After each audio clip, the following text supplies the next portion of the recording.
Pikmin. I want to talk about it, but I have never played it. Despite it being a game about following orders, I have never followed orders. I should get a friend to teach me how to play. I gather Olimar also teaches his Pikmins how to behave or what tasks to do. You go there and teaches them to do this or that. However, I am interested in how it was born, in part, from that game used to test the GameCube, Mario 128. It's called 128, I guess, because it's supposed to be 64 plus 64, but the physics it demonstrates seem to be focused on a concept of great amounts. For example, we see loads of Marios walking on a globe. It seems to be many Marios because of a joke and a bet. The joke is that 64 plus 64 is a big number, 128, and so we need a big amount of Marios. And it's a bet because Nintendo are placing a bet on their technology. It can handle a lot of Marios. It's 128 in the sense that as you play on its processing power, I guess,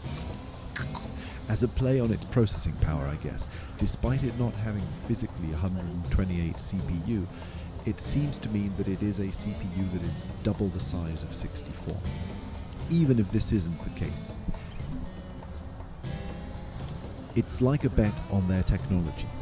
They're saying, check out how powerful this new machine.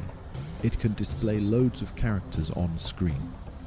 So this really piques my interest, because if Pikmin is partly drawn from this idea, then the multiplicity of Pikmins, the design choice, is inspired at least partly by a demo that tests the capabilities of the hardware, as if the hardware can take this huge amount of people and express them. Or as if Pikmins are, partly, a dream of Shigeru Miyamoto's personal garden, as told in interviews, a dream as in a vision or a conjecture, not necessarily a sleeping dream of Shigeru Miyamoto staring, if I recall correctly, at his garden, and the garden serving as inspiration for this world, where little beings collaborate and work together. Now, I don't know if this story is entirely Miyamoto's story, or if it's a marketing thing that magazines made up, but I like it.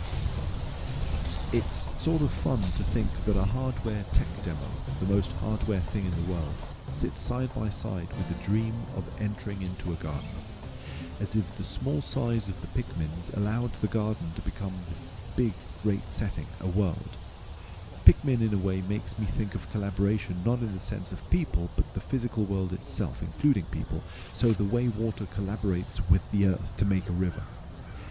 It is that way that I think the physical hardware-based intricacies of the story can maybe be read as a growing physics simulation, that the hardware got better and more technological, less garden-like, but precisely its betterness allowed for better garden simulation, or nature and physics being simulated as a garden, and therefore entering into a garden.